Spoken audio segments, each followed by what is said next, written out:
এখানে দাঁড়িয়ে একজন মানুষ বলে গেলেন, আমি তার চেয়ারটাকে গালাগালি দিচ্ছি না, সেই চেয়ারে কেউ না কেউ আসবে, কেউ না কেউ যাবে।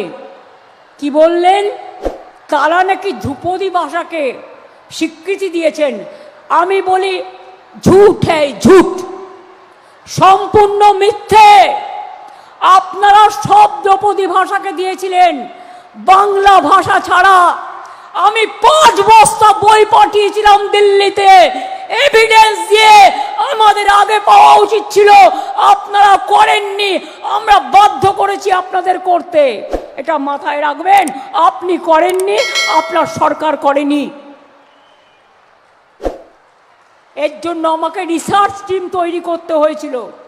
বাংলা ভাষায় কথা বললে বিহারে মারেন, উত্তরপ্রদেশে মারেন, উড়িষ্যায় মারেন, রাজস্থানে মারেন, দিল্লিতে মারেন, মধ্যপ্রদেশে মারেন। কই আমরা তো কারো মারি না কাউকে, আমরা তো কারো অধিকার কারি না বন্ধু।